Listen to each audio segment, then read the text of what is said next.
तुम क्या रहोगे, कैसे रहोगे? तुम ऐसी बात में भी शांत रह पाओगे, स्थिर रह पाओगे?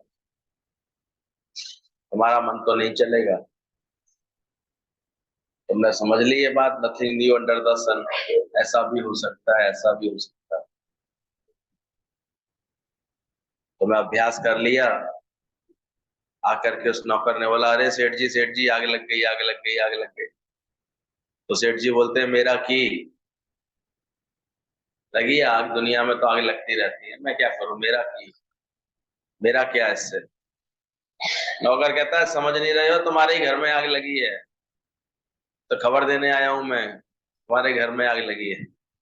तब भी मुस्कुराते हुए क्या बोलते हैं, तेरा किया, तू क्यों, तेरा की, तू क्यों उतना फुदक रहा है? अरे सेठ जी जल्दी नहीं चल रहे, घर पे जल्दी नहीं चल रहे।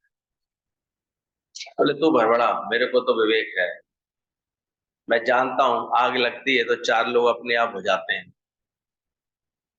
मैं इतनी दूर यहां से, मुझे तू लेने आया है, मैं घंटे 1.5 घंटे पहुंचूंगा, तब तक मैं क्या कर लूंगा?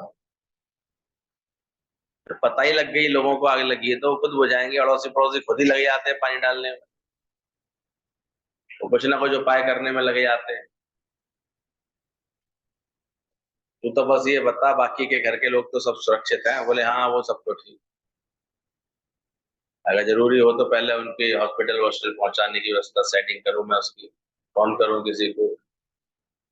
नहीं, वो तो आपकी पत्नी बाहर थी, बच्चे स्कूल में थे, उस समय घर में कोई था नहीं, जैसे ही इन्होंने आके देखी तो अंदर से धुआं उठ रहा था, आग पकड़ ली। ठीक है, शांत रहे बस। गए सेठ जी, पानी वानी पड़ चुका था, आग शांत हो चुकी थी, सब खड़े थे, पर फिर भी दुनिया में लोगों का स्वभाव, अब आए हो, इतनी देर से कहाँ थे, कहाँ थे? सेठ जी फिर हंस रहे थे, तुम लोग बड़े अजीब हो। मैं कहाँ था, कैसे आया, कब आया, मैं आ ही गया आखिर। मुझे पता है, मुझे विश्वास है, किसी कारण से लगती है आग तो किसी, कोई तैयार भी कर देता भगवान बुझाने वाला। कोई घटना घटती है तो कुछ भी हो सकता है। कैसे रास्ते चलते, चार लोग मिलके घूमने पिकनिक के लिए जा रहे थे, एडवेंचर करते हैं कभी कभी, ऐसे सुनसान रास्ते ले जाते हैं गाड़ियों, तो वहां घटना घट गई। लूटने लुटेरे खड़े हो गए रास्ते में, लूटपाट भी की, उनको स्त्रियां देख करके उन्होंने गड़बड़ी भी की। ऐसे करके उनके संग बदतमीजी भी करनी चाहिए, तो मर्द बोल गए बीच में, उनको गोली से उड़ा दिया, फिर टॉर्चर किया। क्या कर रहे, घटना का पता है, सावधानी हटी नहीं कि दुर्घटना घटी नहीं। इसलिए इतना विवेक रखो कि हर वक्त तुम सावधान हो। सावधान में सब आ जाता है। सासे साफ दिल है तेरा गुरु, कुछ गुरु से साफ है, समझदारी है, सत्य का साथ है, कि तू आत्मा है, तेरा कोई नाश नहीं होगा, ये सावधानी। बाकी शरीर में कोई भी परिवर्तन कभी भी आ सकता है, कैसा भी आ सकता है। सावधान बात से विवेक जागृत है। ये रोज रोज गुरु हमारा यहाँ विवेक पैना करता है, इसके ऊपर धार डालता है कि तुम्हें ऐसा विवेक है। नथिंग न्यू अंडर द सन, सूरज के नीचे कोई नई बात नहीं है, ऐसा भी हो सकता है, ऐसा भी हो सकता है। नथिंग न्यू अंडर द सन, विवेक जागृत है कि सत्य का कोई नाश नहीं है, असत्य रहने वाला नहीं है। इसलिए रोज यहाँ पर बैठ करके ज्ञान और विवेक का हमको सबक मिलता है गुरु से। सोच हमारी गुरु बदलता है। विवेकवान बनो, साफ दिल बन जाओ, अंदर से साफ बन जाओ।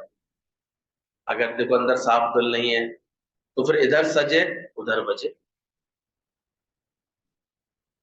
इधर कुछ सजेगा उधर बजने लगेगा। वो बढ़िया अम्मा अपनी लड़की को लेकर के, नई शादीशुदा लड़की को लेकर के गांव से जा रही थी, रास्ते से निकल रही थी। लड़की थी, थक रही थी, जब पैदल इतना चलने की आदत नहीं थी। बुढ़िया भी थक रही थी ऐसे। बुढ़िया को बड़ा प्रेम था अपनी बिटिया के ऊपर, ऐसे तो कहती बेचारी थक जाएगी, इतनी दूर कैसे पैदल चलेगी, कपड़ों का भी बोझ हो ही जाता है शादी में। तो वहां से एक घुड़सवार निकला। बुढ़िया अम्मा कहती है, अरे भाई जरा मेरी बिटिया को पार उतार देना, जंगल के पार उतार देना, बड़ी बड़ी मेहरबानी होगी। वो तेजी से कहीं जा रहा था। कहता नहीं अम्मा, मेरे पास टाइम नहीं है, मुझे तेजी से जाना, जल्दी जाना है, जल्दी जाना है। और ऐसे कहता हुआ वो तेजी से अपना घोड़ा दौड़ाता हुआ आगे निकल गया। थोड़ी देर बाद अचानक बुढ़िया को लगा, ऐसी बावली हूं मैं, अच्छी खासी अपनी जवान लड़की को ऐसे ही किसी अनजान के साथ भेजे दे रही। उधर से वो घुड़सवार लौट करके आया। लाओ अम्मा क्या कह रही थी, लाओ छोड़ी दूं तुम्हारी बिटिया को। उसको ख्याल आ गया, अरे गहने वहने लदे थे इसके तो, जवान लड़की गहने बेच देता, इस लड़की को भी कहीं बेच देता, बुढ़िया मेरा क्या कर लेते, बुढ़िया कहां तक पीछा करती है। तो वो लौट करके आया। वो लौट करके आया तो बुढ़िया ने भी ऐसे सोचा कि कितनी बावली है। लेकिन बुढ़िया ज्ञानवान थी, समझदार थी।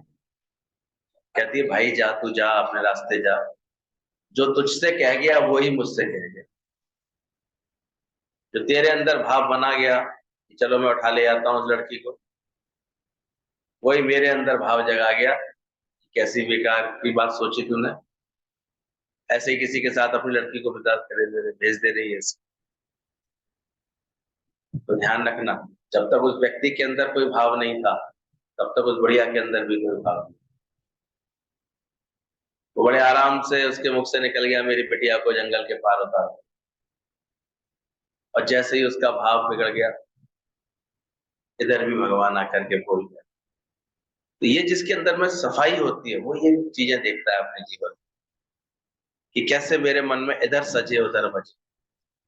इसलिए अपने भाव शांत रखता है वो, किसी के प्रति भी अपने अंदर गंदगी नहीं आने देता, शिकायत नहीं आने देता, बुराई नहीं आने देता। कि इधर सज गया फिर क्या होगा, उधर बज जाएगा। हाँ, सावधान इतना रहता है कि जैसे ही उधर बजा, इधर वो क्या हो गई, अलर्ट हो गए। दोनों में अंतर है। अपने अंदर किसी के लिए बुराई नहीं सोचता, किसी लिए बुराई। लेकिन अगर कहीं से प्रेरणा एकदम आती है, उसके अंदर विचार आता है, तो अपने में सावधान रहे।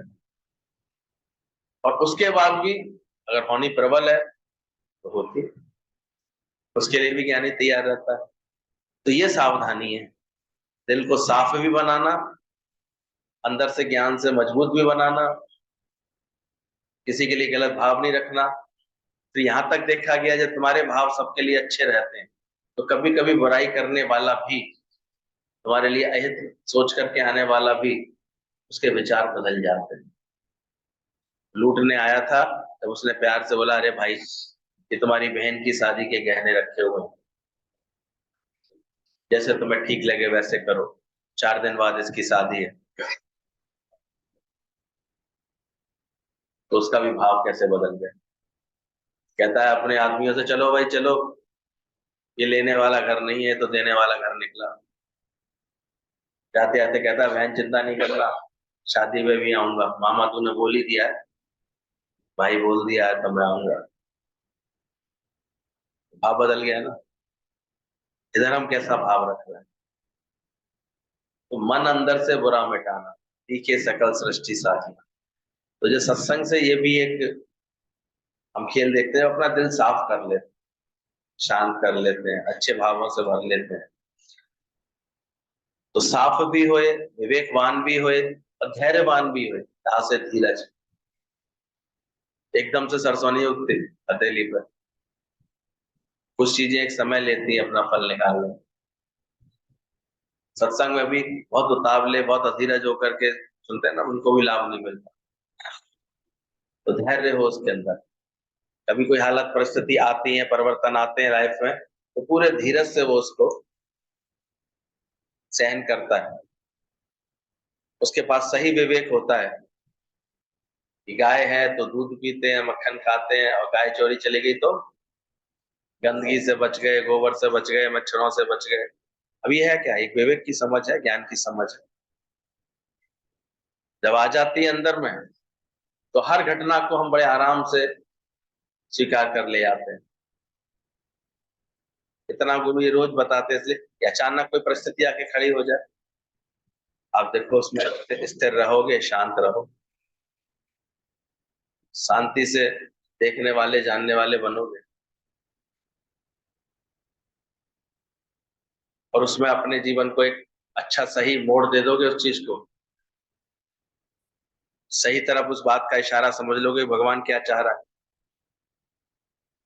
एक का बिजनेस चलता था यहाँ पर, अचानक कुछ ऐसा हुआ कि पूरी दुकान सुहा हो गई। दूसरे दिन खोला तो शटर सब सुहा। रात रात में 4-6 घंटे में आग ने इतना तांडव मचा दिया, झटका लगा उसको, इतना जबरदस्त से लगा, लेकिन सुना हुआ ज्ञान ने उसको संवारा एकदम से। बोले जरूर इसमें भगवान का कोई इशारा छुपा होगा। यहाँ से हट करके वो फिर कोई रिश्तेदार उसके थे गुजरात में, उन्होंने उनको जो उसको जो है इशारा दिया कि तुम आओ तो यहाँ आ जाओ, यहाँ रह लो। वहां तो अब कुछ भी नहीं रहा, वो चला गया। अब फिर से कई गुना ताकतवर बन गया है हर बात में। अब कभी भी मिलता है कहता है, बोले भैया आपकी बात बिल्कुल सही थी, इसमें भी कोई राज छुपा हो, यहाँ से मुझे भगवान को हटाना था, कोई राज था इससे। नहीं तो मैं क्या सूरत थी, मैं सोचता भी नहीं, यही अपना करता रहता, दुकान जैसी चलती उसमें झीकता रहता, परेशान होता रहता। लेकिन ऐसे भगवान ने अच्छा किया ना जो आग लगाई। तो ये भी विवेक कब जागृत होता है, ऐसी सोच भी कब बनती है, जब ज्ञान की समझ होती है। परमात्मा जो कर रहा है हमारे जीवन में, सही कर, तेरा भाणा मीठा लाग, जो तुझ भावे साईं भली का। हर बात में ऐसे लगे शुक्राना परमात्मा तेरा लाख। तो धीरज भी आता है, ना से नम्रता, नम्रता का आचरण, नम्रता का गुण। सावधान में गुरु जी कहते थे ये चारों लक्षण होंगे तुम्हारे अंदर, चरित्र में चित्त में तुम्हारी नम्रता होगी। नम्रता वाले ही देखो हर जगह अपनी बात बना के ले आएगा, प्यार से बना के ले जाएगा। वो अपने आप ही बड़े आराम से सॉरी बोल सकेगा, कैसे किसी के दिल को जीत सकूं ऐसे कर सकेगा। उस दिन पूजा बहन की देखी नहीं स्टोरी, सुनी, खाना बनाने वाली बहन जी कितनी जल्दी बढ़ा लिया उन्होंने। देखा करो कोई अच्छी चीज ग्रुप में जब आती है तो कैसे फोन पे बात करते ही करते उसने पटा लिया पूरा, प्यार से। नम्रता वाले भावों से जब हम व्यवहार करते हैं तो हम आसानी से हम सबका दिल जीत लेते हैं, वरना नहीं जीत करते हैं तो फिर झगड़ते हैं। थोड़ा प्यार से व्यवहार करते हैं, थोड़ा लोच के साथ व्यवहार करते हैं, तो देखो कितने अच्छे से हो जाता है। तो ये सावधानी हमारे जीवन में गुरु की कृपा से आती है, और ये बड़ी कृपा होती है एक तरह से गुरु की, जो हमारा मन सावधान हो जाए। सावधान, इस सावधानी के लिए बोला, सावधानी हटेगी तो क्या हो जाएगा, दुर्घटना घट जाएगी। अब यही दुर्घटना है, अचानक नम्रता खत्म हो जाएगी, भिड़ जाओगे किसी से। नम्रता, धीरज खत्म हो जाएगा तो जल्दबाजी में उलझ जाओगे, परेशान हो जाओगे, खुद हो जाओगे परेशान, दूसरे को परेशान कर दोगे। विवेक नहीं होगा तो दुख पा जाओगे, परेशानी पा जाओगे अंदर में से। साफ नहीं होगे तो भाव को भाव आएंगे बेकार के, अंदर ही अंदर मन चला लोगे बैठ करके किसी के लिए। तो सावधान रहना सीखेंगे, रहते हैं, यहाँ तो गर्दन हिल जाती है। इसलिए विवेक रखना। जनक अपनी स्थिति अच्छे से बता रहे हैं, इसलिए जनक कह रहे हैं जिस पद की इच्छा करते हुए शौनकादि देवता सब दीन हो रहे हैं, उस पद को में स्थित हुआ भी योगी हर्ष को नहीं प्राप्त होता। ये आश्चर्य है। इतनी परीक्षा ली, अभी बोला कि तुम ऐसे कैसे तुम्हें धन कमाने की इच्छा तो नहीं है, तुम्हें तो मैं राजसी सुखों की इच्छा तो नहीं, बैठे राजकाज में रहे, छोड़ के भागे नहीं। अक्सर व्यक्ति जब इस तरह के कटाक्ष सुनता है उसको कहता है मैं भागू, शायद संत मैं तभी कहलाऊंगा जब यहाँ से भागू, जब मैं ऐसे बाबा जी बन के दिखाऊं तभी शायद भागू। पर वो इससे विचलित नहीं हुए राजा जनक, यही उनके ज्ञान की सुंदरता थी, वो बिल्कुल विचलित नहीं हुए। वो अंदर की ज्ञान की स्थिति बना रहे थे, बना ली थी उन्होंने, अंदर से जान लिया था। इसलिए उनके मुख से फिर ये सूत्र निकला कि जिस पद की इच्छा करते हुए शौनकादि देवता सब दीन हो रहे हैं, सो आत्म पद पाकर के ज्ञानी हुआ निर्वास। मैंने उस पद को पा लिया है और मुझे आश्चर्य हो रहा है कि उस पद में स्थित हुआ भी योगी को कोई हर्ष नहीं है। और मुझे आप सोचो, ये कोई मुझे इन सब बातों का कोई हर्ष है? ये राज, ये महल, ये सब सुख सुविधाएं, ये सब चीजें, ये मुझे कोई हर्षित करेंगी? ये कैसे हर्षित करेंगे? बल्कि तो वो तो हमेशा सावधान रहता है, नाक को काटूं कानों काटूं। जब कभी देखता है ये माया मुझे मेरे सन्मार्ग से, सत्संग के कार्य से मेरे को ऐसे भटकाती है या मुझको ऐसे रुकावट डालती है, तो वो उसके काट छाट करने में भी देर नहीं करता। उसको नहीं उसमें आसक्ति लगती, उसमें नहीं उसको कुछ, अच्छा ठीक है प्रारब्ध है वो अपनी जगह, लेकिन ना अटक, उसमें अटका हुआ नहीं है। यही बात जनक कह रहे हैं कि जिस पद की इच्छा करते करते बड़े बड़े पदों को पाने की चाहना में लग जाते हैं।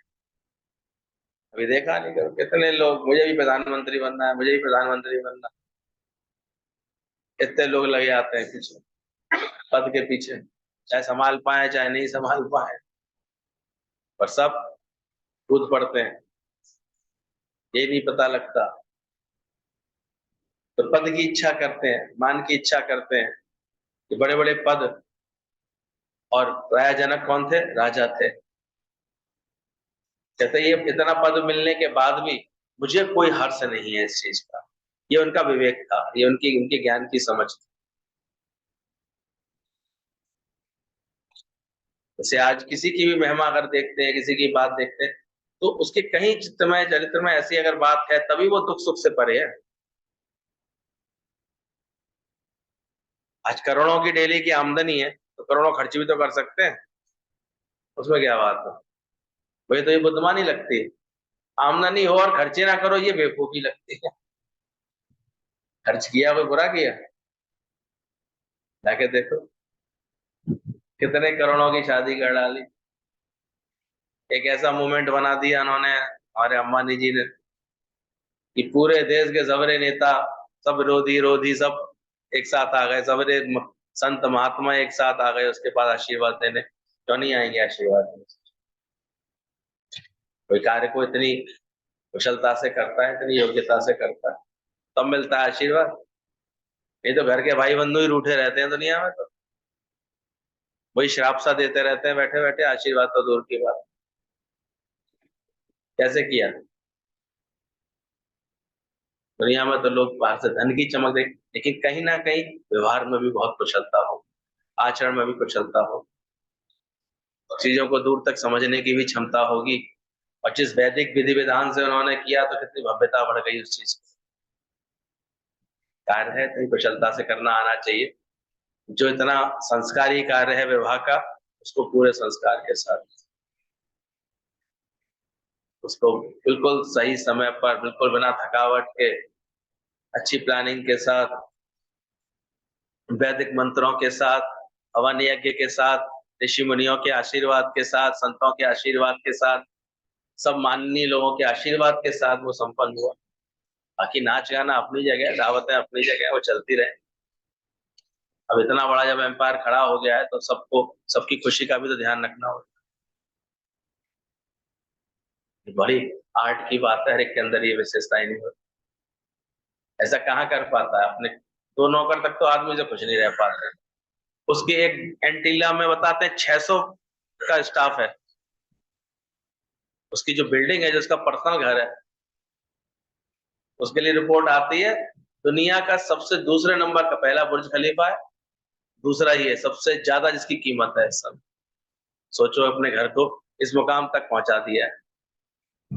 तुम अपनी झोपड़ी में संतुष्ट हो, बाद में मत सुनो। तो आगे बढ़ जाएंगे भाई। लेकिन हाँ, ज्ञान आ गया होगा तो फिर आनंद आएगा, देखोगे वाह, वाह भगवान, ग्लोबल इवेंट बन गया। उसके लिए तैयारियां रखी गई, व्यवस्था बनाई गई, ये आसान बात थोड़ी हो। बाकी लोमड़ियों के लिए तो अंगूर खट्टे ही रहते हैं, गाँव की चतुराई से सोचते हैं।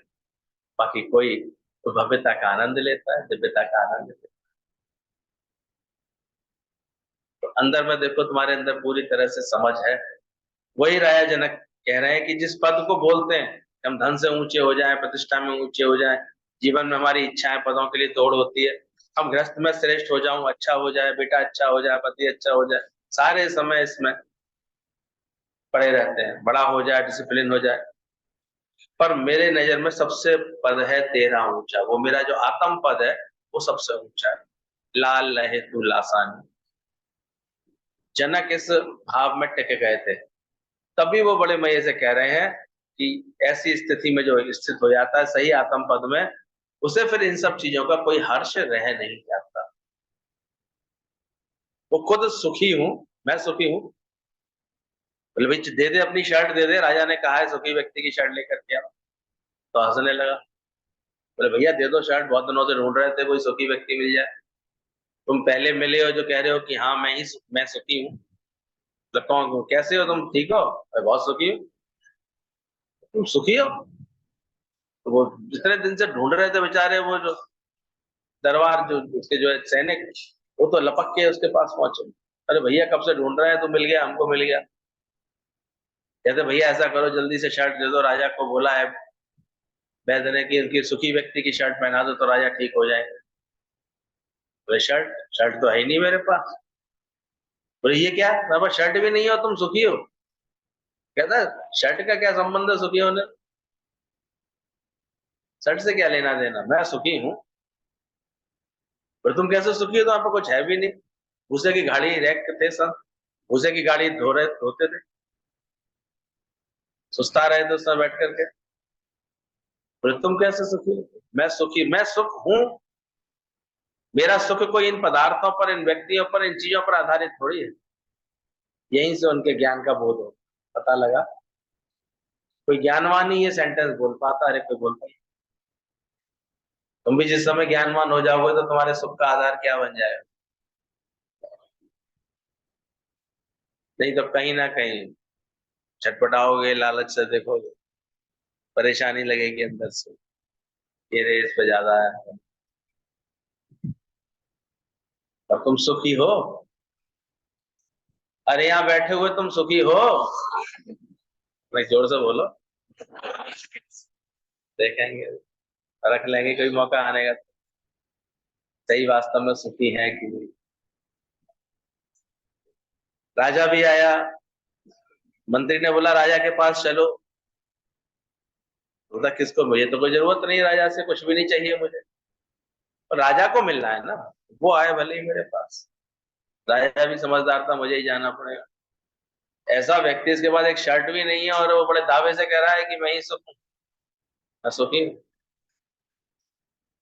तब जा करके राजा जब उसके पास आया, राजा पहले तो बहुत सारी गिफ्टें लेकर के आया, सब धन माल संपदा लेकर के आया कि भाई मैं दे दूंगा तो तुम मुझे रहस्य बता दो, तुम कैसे सुखी हो। तो हंसने लगा। अरे रहोगे मूर्ख की मूर्ख है, तुम सोचते हो इन पदार्थों के देने से मैं तुमको ये रहस्य बता दूंगा ऐसे। तो राजा को अकल आई कि किसी से पूछना है, कोई बात जाननी है, तो नम्रता करके, विनम्रता के भाव से आना चाहिए। राजा भी बिल्कुल ऐसे साधारण होकर के, याचक बन करके फिर आया। तब उसने बैठ के बोला, पहले तो परीक्षा भी ले ली, मेरी पीठ खुजा सकेगा? राजा से पीठ खुजवा ली, लेकिन राजा ही का अहंकार तो नहीं है इसको अंदर, क्योंकि जो नौकर चाकर रखते हैं तो बेचारे कुछ काम नहीं करते फिर वो। हम किसी किसी के पानी पीने तक के लिए ऐसे बैठे रह जाते हैं, बेचारी सेठानी उठ के पानी नहीं दे सकते। तो नौकर आएगा तो पानी, सारा संत मांग रहा था, सेठ जी पानी पिला दो, गर्मी के दिन है पानी पिला दो। रुको अभी ऐसे कर रहे थे सेठ जी, इधर उधर देख रहे थे। बोले सेठ जी पानी तो पिलवा दो आप। कहता रुको अभी नौकर आएगा। वो आएगा तो पानी पिलाएगा, तो थोड़ी देर के लिए आप ही नौकर बन जाओ। बेचारे क्या करें, एक बार बन गए सेठ तो बन गए, आदतें छूट गई। इसलिए जितनी संपदा उतनी आपदा, ध्यान। जितना मन जितना इन प्रपंचों में फंस जाता है ना, उतना ही ज्यादा वो दुख पाता है। एक दिन काम वाली नहीं आए तो उनका पूरा दिन सुबह से ऑफ हो जाता है। टेंशन, इतनी टेंशन। अरे एक दिन बन जाओ काम वाली, क्या दिक्कत। सुबह से 4 जगह फोन लगे, कहाँ है, आई नहीं, तुम्हारे अभी नहीं आई, अच्छा लगता है आएगी नहीं, फिर मुंह लटकेगा ऐसे। फिर दूसरे वाले जो कहेंगे आज तू ये काम कर जाइयो ना, रात में ये भी कर जाइयो, तो चाय पानी पिला दूंगी, तो कुछ एक्स्ट्रा पैसे दे दूंगी। कोई ना कोई चक्कर चलाएंगे बैठ के, उनसे कुछ नहीं होगा। ये तो शुक्र है, शरीर चलते रहे, काम करते रहे तो बड़ी बात होती है। और कर भी लिया अगर काम, तो फिर देखो उस दिन अगर काम करना पड़ गया, गलती से रसोई वसोई में खड़ा होना पड़ गया, फिर उनके तेवर देखो ऐसे। क्योंकि सावधानी है ही नहीं, नम्रता गायब है अंदर। सुख तो किसी को तुम नम्रता भाव से दे सकते हो, और नम्रता से ही सुख पा सकते हो, कहीं से वरना मिलता है। इसलिए सुख मांगा और दुख आ गया आता। देने चलते हैं सुख और दुखी होके लौटाते हैं, परेशान होके लौटाते हैं। इसलिए नम्रता को तो विशेष, दादा भगवान तो नम्रता को सबसे आगे रखवाते हैं। नम्रता अगर नहीं है तुम्हारे जीवन में, सहजता, नम्रता नहीं है, तो बड़ी दिक्कत आएगी। बड़ा तुमको ऐसे दिक्कत रखनी पड़ेगी। तो ध्यान रखना, जनक यही बात कह रहे हैं कि सबसे पद आत्म पद, इतना बड़ा पद है इसके भीतर, वो मैंने पा लिया है। उससे मेरे भीतर ना सुख है ना दुख है। ये पद इच्छाओं के जाल में फंसा देते हैं। जितने बड़े होते जाएंगे उम्र में, पद में, और सबसे बड़ा वही है जो इच्छा रहित है। मान तजे सो महाराज कहलावे, इच्छा तजे तो अनिश्चित फल पावे। ये रहस्य में गुरु बता देता है। ज्ञानी पर कोई प्रभाव नहीं पड़ेगा, ज्ञानी को ना कोई हर्ष है ना कोई शोक है। जो बड़े बड़े पद है उनके पीछे, राजा जनक कह रहे हैं, उसने हाईएस्ट पोस्ट पर बैठा है उस समय। जनक राजा ही सबसे बड़ा पोस्ट होती थी उस समय, पहले राजाओं की इतनी कदर होती थी। बोले उस पोस्ट पर बैठ करके भी राजा है, धन है उनके पास, परिवार है, सुंदर स्त्रियां हैं, सारे सुख हैं, फिर भी वो घोषणा कर रहे हैं कि वे हर्षित नहीं है। बताओ उनके सुख का कारण ये सब नहीं, इन कारणों से वो सुखी नहीं। ये सब चीजें हैं मेरे जीवन में तो मुझे बड़ा, कितनी अद्भुत स्थिति रही होगी राजा जी ने। और या तो ठनक के निकल आता है, एटीट्यूड बदल जाता है, नहीं कि न एक चूहे को हल्दी की गांठ मिल जाए फिर। इसलिए बचे रहना, माया कब हजम कर लेती है पता नहीं चलता। राजा जनक के पास बहुत सारे पद थे, पर वो इन पदों में वो हर्षित नहीं हुए। सब होते हुए उन्हें कोई हर्ष नहीं था, ये उन्हें आश्चर्य है। उन्होंने इस बात को बोला, ये आश्चर्य है कि अब वो हर्ष नहीं है मेरे पास। मैं इस कारण से हर्षित नहीं हूं, मैं अपने आनंद में रहता हूँ हमेशा। कैसे रह पाओगे सोचो। ये तो सारे समय धन का हिसाब किताब, कैलकुलेशन चल रही है, जोड़ तोड़ चल रहा है दिमाग।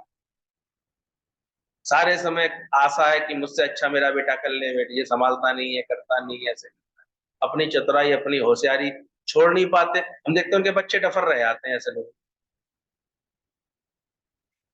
जो एक समय आने पर अपने को धीरज में नहीं लाते, स्थिरता में नहीं लाते, या शांत नहीं होते। जो भी बड़े लोग अक्सर देखा गया, वो अपनी चतुराई और उससे ऐसा वातावरण बनाए रखेंगे, बच्चे फिर कतराते रहेंगे, ना कुछ करने की सोचेंगे, ना कोई ऐसे सही कर पाएंगे, क्या करें।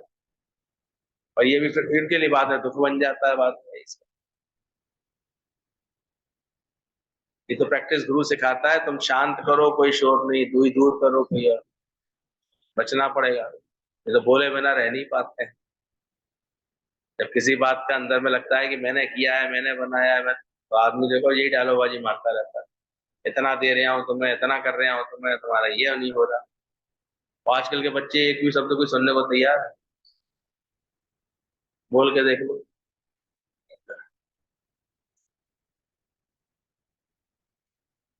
क्या करें बस। लदेपी राम जब भूत बन के आया, तब देख के हैरान हो गया। उसी की बीवी क्या कह रही थी, अच्छा हुआ मर गए, अब चैन से खा पी तो लेते हैं। सोचो, ये हालत हो जाती है। तेरे पिताजी थे तो चैन से कुछ खाने भी नहीं देते, हर समय हिसाब किताब करते।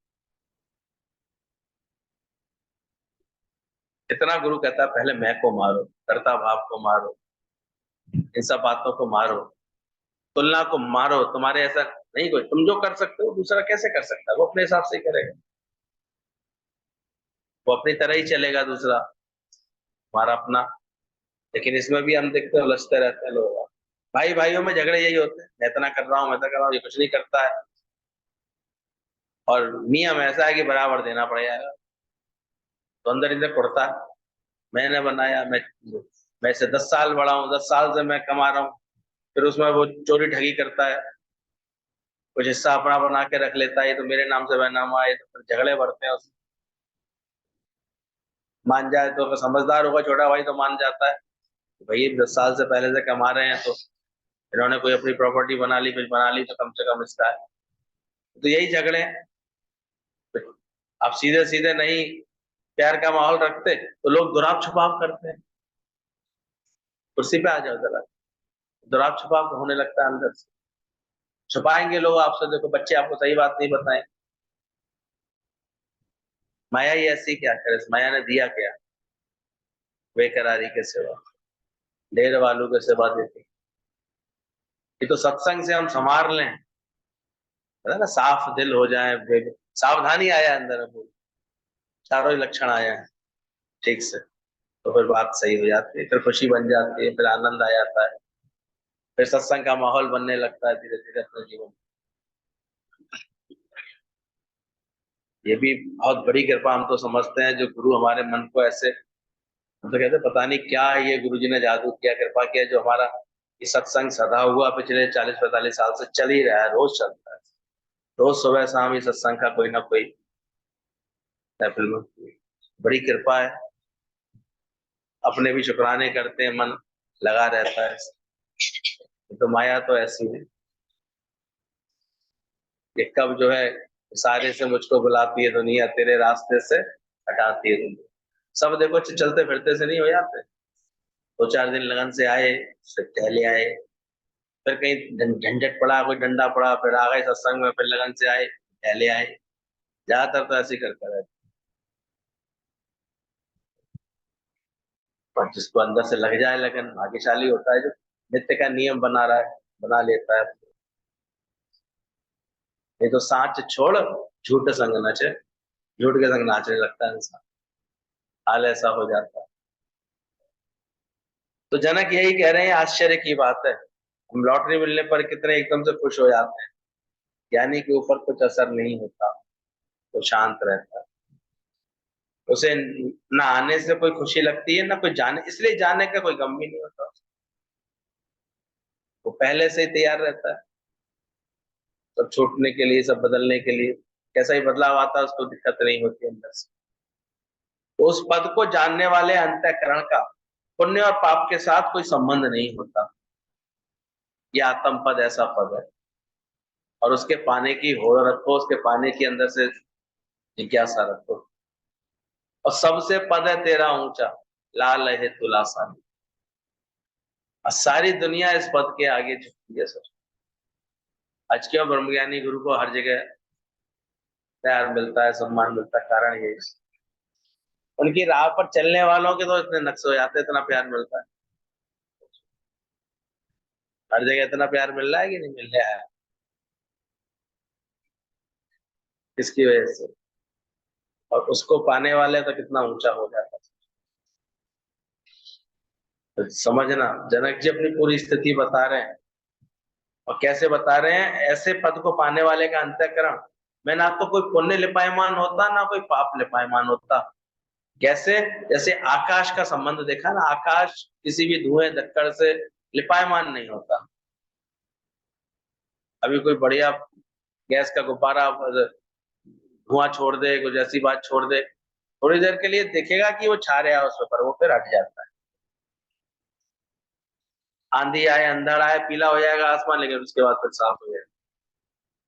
अब इतनी बारिश हो रही है, तो आसमान गीला हो जाएगा? वातावरण में थोड़ी देर रहेगा, आकाश वैसा का वैसे ही निर्लेप न्यारा। तो ऐसे आत्म पर तुम्हारा इतना निर्लेप न्यारा है, उसे ना कोई पाप लिपायमान कर सकता, ना कोई पुण्य। इसलिए भजन की जो लाइन आती है, पाप क्या पुण्य क्या तू भुला दे, बस कर्म कर फल की इच्छा मिटा दे। ज्ञानी इन सब बातों में मोहित नहीं होता। वो अपने को इतना ऊंचा आई एम दैट मानता है, हाईएस्ट पोस्ट उसको मिल जाती है, ना फिर उसके लिए कोई अच्छा है ना कुछ बुरा है, ना गलत है ना सही। वो कभी भी ज्ञानवान, सही ज्ञानवान होगा ना, इस झंझट में नहीं उलझेगा कि सिद्ध करने बैठे कि ये सही हुआ ये गलत हुआ, उसने सही किया कि ये गलत किया। नहीं कभी आता, उसको लगता ही नहीं। जानता जैसा इसका स्वभाव, जैसे इसकी बात। कोई कोई बिरला होता अंत गुरु से निभाता, नहीं तो ऐसे भी होते हैं, बीच में अपना अपने हिसाब से चलने लगते हैं। क्या किया ज्ञानवान को, इससे भी निरपेक्ष रहता है वो, बिल्कुल आशा रहित रहता है। ना अच्छा है उसके नजर में, ना कोई बुरा है। इसलिए ब्रह्मज्ञानी के पास जो लोग ये सुनने की इच्छा रखते हैं कि हमें अच्छा कहा जाए, मैंने इतना अच्छी सेवा की, मैंने अच्छा काम किया, अब उसकी नजर में है ही नहीं, इसको अच्छा बोले।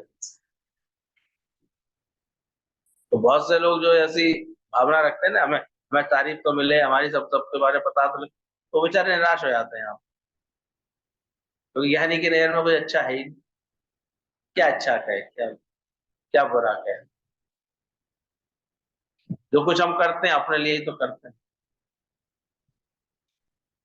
ये उसको समझ देता भी है और उसको रखता भी है सब। इसलिए वो सही मैं से जुड़ता है, वो है मैं उसकी आई एम दैट वाली मैं, इससे जुड़ा होता है। और शरीर से क्या हो जाता है? Do nothing and be nothing, ब्रह्म ज्ञानी की स्थिति होती है। रहता है अपने जीव शरीर भाव शरीर के साथ रहता है, सही जान से कर्म भी करता है, लेकिन अंदर से बी नथिंग डू नथिंग होता है। वो जानता है ये प्रकृति अच्छा करेगी तो उसको अच्छा मिल रहा हो। अरे आपके संग इतना अच्छा हो रहा है, ये अच्छा हो रहा है, आपको ये मिला, ऐसे कोई आके कहता भी है, कहता होगा इसका कर्म होगा कोई। कोई आके बोलता है अरे आपका ये सुना, ये नुकसान हो गया, ये बात हो गई, ये घटना घट गई, ऐसे हो गया, बोले होगा इसका ऐसा, मेरा इससे क्या लेना है। इसलिए ना वो अच्छे में है किसी के, ना बुरे में, किसी बात की भलाई में नहीं है। जैसे आकाश में धुआं उड़ता है, धुएं से काला काला काला काला दिखता, गंदा हो जाता है, लेकिन वो आकाश को प्रभावित नहीं करता। फिर पानी बरस जाता है, आकाश फिर निर्मल हो जाता है। भाई बादल आए, काला काला दिखा, फिर आसमान खुल गया, साफ। अब उन्होंने पूरे संसार को परमात्मा जब मान लिया जिसने, तो है ही परमात्मा, है ही ईश्वर, तो वो अपने बीच में कोई दीवार नहीं आने देता। परमात्मा ने सबको एक ही बनाया है, एक नूर ते सब जग उपजे, कौन भले कौन मंदे। ये अभ्यास उसका अंदर से पक्का हो जाता है। सारी सृष्टि किससे बनी हुई है? एक नूर, एक ही परमात्मा का अंश, एक ही बना हुआ है। अब किसको अच्छा बोलूं किसको बुरा बोलूं? वो तो बस अपने गुरु में इतना लीन हो जाता है, ऐसे गुरु में ऐसे, बस गुरु का इशारा समझ के तुरंत अपना जीवन बदलता है। अपनी हर चीज को वो ज्ञान के अनुसार ढालता जाता है, साफ होता चला जाता है। उसकी चॉइस सारी ज्ञान समझते समझते बदलती आती है। पहले होता हुआ रजोगुणी स्वभाव, भागने का, दौड़ने का, ये कर लूं ये पालू ऐसा कर, धीरे धीरे वो देखता है ज्ञान से ये सब स्वभाव शांत होता है। अब सत्वगुणी स्वभाव, यथा लाभ संतोषा, जो प्राप्त है उसको संतोष है। सारे समय मन लगा पड़ा है अपने अपने आत्म उद्धार के भाव में। वो एकदम से स्थिर भी है, शांत भी है, मुस्कुराता भी रहता है हर वक्त, मौज में भी रहता है हर वक्त। उसे उलझन नहीं मचती किसी बात से। बिना ज्ञान के तुम जरा जरा बातों में हर एक के शब्द पकड़ के बैठ जाएंगे, हर एक की बातें टांग के बैठ जाएंगे, हर एक के स्वभाव संस्कार से परेशान होकर बैठ जाएंगे। और ज्ञानी के मन जल्दी से, जो गुरु का एकदम संग करके जल्दी जल्दी रंग लगाता है ना, वो जल्द बचे जाता है। फिर वो भी गीत गाता है, मेरा मन ना करे मुझे तंग, कुछ ऐसा रंग लगाता। और मेरे ख्याल मेरा मन मुझे तंग नहीं करता, मैं हर समय एक रस रहता हूँ। ना कोई पाप है मेरे लिए, ना कोई पुण्य है मेरे लिए। वो एक रस आत्मा में रहता है। बीमार पड़ता है कभी शरीर उसका, तब भी यही सोचता है कि शरीर का हिसाब किताब ये भोग रहा है, उससे वो दुखी सुखी नहीं होता। ऐसे मुंह लटका लटका के नहीं बैठता। डॉक्टर भी नहीं पहचान नहीं पाते हमारे यहाँ के, अगर ज्ञानवान पेशेंट होता है डॉक्टर नहीं होता। बाद में जब कोई कहता है यही है पेशेंट, तो कहता है तुम्हें तो कुछ लग नहीं रहा है। कैसे लगेगा? Better than you. दादा ने इतना कहना सिखा दिया है। डॉक्टर भी पूछेगा कैसे हो, तो क्या निकलता है मुझसे? डॉक्टर बेटर देन यू बोले, better than me, then why you come here. दादाजी मुस्कुरा के कहते थे, मैं आया नहीं हूँ, लाया गया हूँ। तो दूसरे लोग बताते थे, अरे तो कल ऐसे लग रहा था, बीपी बढ़ गया, चेक कर लिए डॉक्टर साहब, कल ये दिक्कत इनको महसूस, ऐसे इनको ऐसे लक्षण दिख रहे थे। वो नहीं कुछ बोलेंगे। और जब तक अज्ञान होगा, देह अध्यास होगा, जीव भाव होगा ना, घड़ी घड़ी डॉक्टरों को चक्कर, घड़ी घड़ी तन में मन अटका रहेगा, जल्दी से कैसे ठीक कराऊं, कैसे ठीक कराऊं, कैसे। कोई चिंता नहीं होगा। ऐसा नहीं, ज्ञानी सहयोग नहीं लेता डॉक्टर का, वो भी इसको ऑब्जर्व करता है कि कहाँ किस चीज की कमी है, किस किस तत्व की कमी है, किस विटामिन की कमी हो रही है, क्या बात हो रही है, किस वजह से ऐसा है। चोट है, कोई बात है, तो उसको तो तुरंत रिपेयर कराता है। कोई ऐसी बीमारी है जो बसी हुई है, उसका धीरज से इलाज भी कराता है, धीरजता से। लेकिन उसका मन ऐसे विचलित नहीं रहता, सारे समय उसके अंदर चिंतन नहीं रहता उन बातों। उसने सारे समय मन प्रेम करने में, आनंद की बात, आनंद का भाव रखने में, सबको आनंद लुटाने में, ज्ञान का कार्य करने में, इसमें इतना लगा देता है, उसके बाद टाइम ही नहीं बचता। और जो ये बात नहीं कैच कर रहे हैं, तो उनके बाद बहुत टाइम है फिर। अब अकेले जब भी बैठेंगे, तन तन में चला गया मन, अब तन के ही चिंतन। फिर तो बैठे बैठा है उसको लगेगा मेरा दिमाग घूम रहा है, मेरे को चक्कर से आ रहे हैं, मेरे को कमजोरी सी लग रही है, मेरे को ये लग रही है। और ज्ञान के बाद इतनी अकल आया नहीं आ जाती है, चक्कर भी आ रहे होंगे तभी भजन गाएगा, झूम बराबर झूम, घुमाएगा शरीर तो घुमाना। मतलब मन को ऐसे प्रसन्न कर लेगा वो कैसे भी, कि उसे वो भूल जाएगा उसका सारा। दुख भरे दिन बीते रे भैया, अब सुख आए रे, ऐसे गाने गा। तो सही में देखा गया, तुम इसको लेके बैठ जाओ, तुम्हारा बढ़ जाएगा। गीतावान के कहने पर वो निकल गई, तो 102 बुखार था वो नॉर्मल हो गया। और एक आलस में रह गई, अरे थोड़ा आज हरारत लग रही है, उसका बढ़ के 106 हो गया। तो प्रैक्टिकल है, करके देखो। मन इधर लगा लो, इन बातों में लगा लो, इस आनंद में लगा लो, चार ज्ञान की सहेलियां बना लो, चार से सुबह शाम ये मिलने का, भजन भाव करने का, सत्संग का ये अभ्यास बना लो। सो बैठे बैठे सुनते रहते सत्संग, सुनना है, इसका भी सुनना है, उसका भी सुनना है। अरे तुम बांटोगे कब? प्रेम करोगे कभी किसी से? बांटना भूल करके हिसाब किताब में पड़े रहते हैं। और मेरा ये इतने की हो गई, ये जमीन अब इतने की हो गई, ये बात अब इतने की हो गई, ये इसको इतना हो गया, इसको अच्छा मैंने इतने करोड़ तुम्हें दे दिए, ऐसे बोलता है। तुम्हें मिले थे, तुमने कमाए थे? कभी पूछता नहीं कोई, जमीन जायदाद कब्जे में आ गई होगी तुम्हारी, अब बढ़ गई उसकी कीमत, तो तुमने दे दी है क्या? कहाँ से दे दी? माता पिता बहुतों के छोड़े आते हैं, बहुत सी ऐसे मिल जाती है। कभी ले ली किसी की जमीन ऐसे 5-10 हजार, 50-50 हजार में, और अब उसके 5 करोड़ मिल रहे हैं, तुम्हारे हैं वो तो जमीन कमीन की कीमत बढ़ गई, हम क्या कर रहे हैं? तुमने क्या कर लिया उससे? और फिर भी यार, सास इतरा रही है मेरे पास, 100 ग्राम सोना, 100 1 किलो सोना है, 2 किलो सोना है। अब इतनी कीमत का मैं बहू को दिए जा रहे हूँ, वो पहले ही तेरा नहीं है, दिए क्या जा रहे, अपनी सगी नहीं थे। जब तक उन्हें उम्मीद रहती है सीधे साधे दे देंगे चुपचाप, तब तक कुछ नहीं कहती। जब नेक टेटे करती है सास, तो जोर जबरदस्ती ले लेते हैं।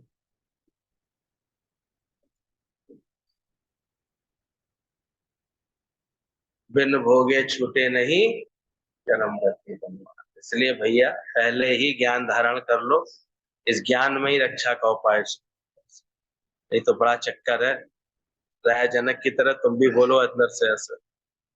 ये तो कल बताया ना कि कैसे जो है एक लंगोटी की वजह से महाराज जी को कहाँ फंसना पड़ गया था।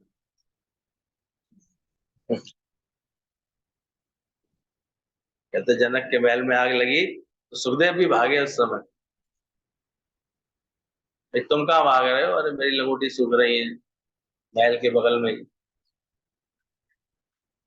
लेकिन जनक की स्थिरता से बैठे, तो ज्ञानी के मन में इतनी सहजता है, इतनी स्थिरता, ना ही उसके शब्द उसको नचाते, ना कोई हालत बात उसको नचाती। वो बड़े आराम से अभूल आत्मा में, आत्मा के निश्चय में आराम से टिका होता है। सो आत्म पद पाकर के ज्ञानी हुआ निर्वास। उस आत्म पद को पाकर ना पाप पुण्य लिपामान है, उस आत्म पद को पाने के बाद उसको ना कोई हर्ष है, ना कोई शोक है, ना कोई बात है। उसको पाने के बाद उसके अंदर किसी तरह का कोई, ना कोई रंज होता, ना कोई बात होती। वो अंदर से शांत रहता है, उसका किसी पाप पुण्य से कोई संबंध नहीं होता उसका। उसको किसी तरह से भी उस आत्म पद को पा करके, जिस महात्मा ने ये संपूर्ण संसार आत्मा जान लिया है, प्रारब्ध बस उस वर्तमान ज्ञानी को निषेध करने का कौन सामर्थ्य है। अब वो किस चीज के लिए प्रारब्ध को कैसे ना हाँ कहता ना ना कहता, जिसने आत्मा जान लिया। प्रारब्ध अनुसार कुछ आता है तो ना ना कहता, ऐसी नौटंकी दिखाता, नहीं छोड़ के भागता हूं, मुझे ऐसे करना है, ना ना कहता ना हाँ कहता। मौत जैसे दुख की घड़ी में भी किसी के पास पहुंचता है तो उसको इतना शांत कराता है कि उसके हृदय में कोई ऐसा दुख रह नहीं जाता है।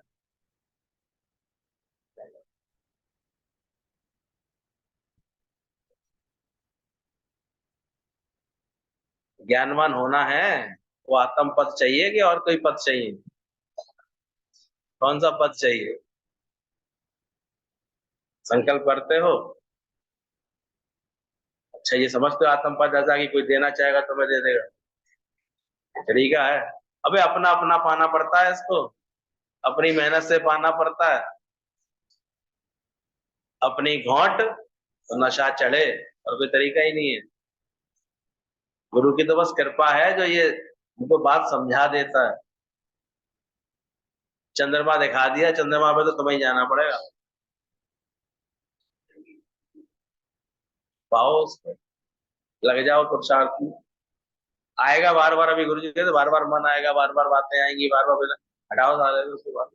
फिर मन को आत्मा की राह दिखाओ, फिर प्रेम का पाठ पक्का कराओ, फिर इसको ऐसे उस बात में कोई ना कोई आनंद का भाव दिखाओ। बहुत फायदे की बात है, बहुत अच्छा हो गया। प्रैक्टिस करो, तो गुरु ने भेजा, जा करके परीक्षा लो मेरे उसकी, जा करके मिलाओ तुम उसको, देखो ज्ञान कैसा होता है। वो गया उसकी दुकान पर, कहता है जरा एक कपड़ा खरीदना है। कपड़ा दिखाया उसने, उसकी पसंद का देख लिया, ये अच्छा लग रहा है, ये दे दो भाई, इसमें से 2 मीटर दे दो, तो 2 मीटर फाड़ दो। कहता है सुनो, अभी मेरा विचार बदल आया, अब 1 मीटर ही दे दो, मैं कुछ छोटा बनवाना चाहता हूँ। बोला ठीक है, उसको आधा कर दिया।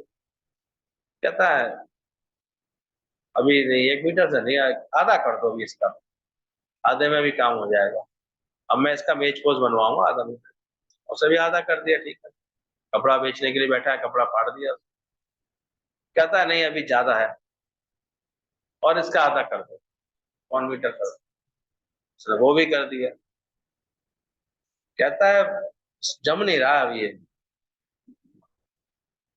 और मुस्कुराया, उसने लपेट के सारे भर दिए। ठीक है साहब, और कुछ दिखाऊं क्या? अब वो बड़ा हैरान, बोले मैंने इसका इतना बढ़िया कपड़ा फटवा फटवा के आधा आधा कर दिया, फिर भी ये मुझसे कुछ नहीं कह रहा है। कोई बात नहीं। अब वो गया तो उसको चेकिंग करने गया था कि गुरु ने कहा था जाओ ज्ञानवान से मिलना है तो चले आओ। शाम के टाइम पे वो अपनी पत्नी के साथ घूम रहा था। उसने कहा इस समय भी लेता हूँ परीक्षा इसकी। तो ऐसे शराबी का नाटक करके ढूंढता जानता वो पत्नी के ऊपर ऐसे झटके से गिरने लगा। उसने संभाला, दो झापड़ दिए खींच के। और अरे तुम तो, तुम्हारे लिए तो कह रहे थे क्रोध नहीं आता है, तो तुमने मुझे पिटाई लगा दी। बोले तो समय समय की बात है, वो मेरा कार्य व्यापार था। तुम कटवाते आ रहे थे, मेरे अंदर सही विचार आता आ रहा था। कोई बात नहीं, मैं भी इसके गिलाफ बना के बेच दूंगा, मैं भी इसके लिफाफे और रुमाल बना के बेच दूंगा, मैं भी इसको ऐसे यूज कर लूंगा। लेकिन इस समय तुम जो व्यवहार कर रहे हो, ये एक सामाजिक दृष्टता है, ये एक कलंक है। जो पुरुष होकर के मैं अपनी पत्नी को संभाल नहीं पाऊंगा या इसकी रक्षा नहीं कर पाऊंगा, या तुमको ऐसा अभद्र आचरण करने दूं इसके साथ देखते हुए भी, तो यहाँ पर मेरा ये व्यवहारिक बात है, पिटाई तो बनती है। तब उसने हाथ जोड़े, बोले समझ गया, ब्रह्मज्ञानी न ठगे न ठगा गया।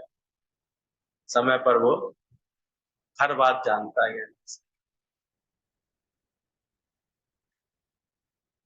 खामा का पंगे मत ले लेना।